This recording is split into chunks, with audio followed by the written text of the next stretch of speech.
For this problem, we're going to examine a piecewise defined function. Here we need to consider the function g of x equals 2x plus 1 for x less than negative 1 and x minus 4 for x greater than or equal to negative 1. We want to, in part A, graph the function, in part B, list the intercepts of the function, and then in part C, evaluate the function when x is negative 5, and in the last part, evaluate the function when x is 2. So we'll start with part A by graphing the function. We'll make a little grid. 1, 2, 3, 4, 5, 1, 2, 3, 4, 5, 1, 2, 3, 4, 5, 1, 2, 3, 4, 5. And we need to graph this function in pieces, so we'll start with the first piece. We need to graph the linear expression 2x plus 1, and when you do that for values of x that are less than negative 1. We're going to actually start at negative 1, but we know that we're not actually using it, so we're going to use an open circle when we plot that. If we put in negative 1 for x, we get 2 times negative 1 is negative 2, plus 1 is negative 1. So we'll go to the point negative 1, and put an open circle. We need to pick another value for x, but make sure it's less than negative 1, so we might try negative 2.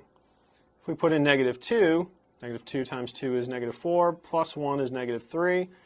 So at negative 2, we'd go down to negative 3. Here we use a dot, or filled in circle, and then we go ahead and connect those.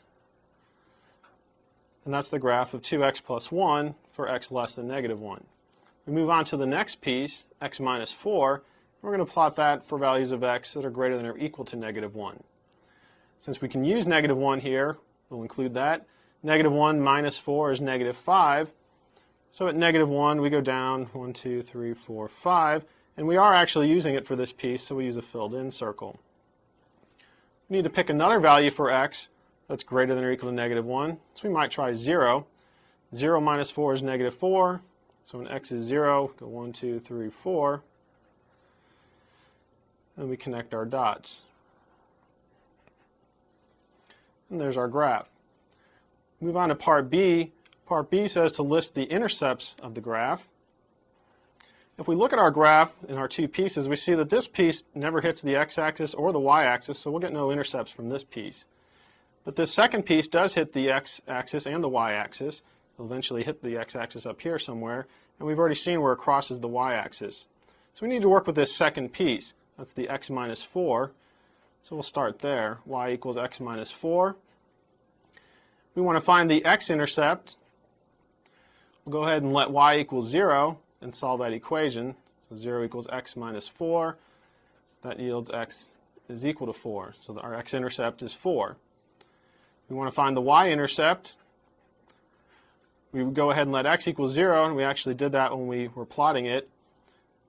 So we would get y is equal to 0 minus 4, which is negative 4. So our y-intercept is negative 4. If we're going to write these as ordered pairs, the two intercepts would be 4, comma 0, and 0, negative 4. For part C, we're asked to evaluate the function when x is negative 5. It's important here that we check our domain for each of these pieces. We need to find out where negative 5 occurs. Negative 5 is less than negative 1, which means we need to use this first piece. So g of negative 5 equals 2 times negative 5 plus 1. Negative 5 times 2 is negative 10, plus 1 is negative 9. So g of negative 5 equals negative 9.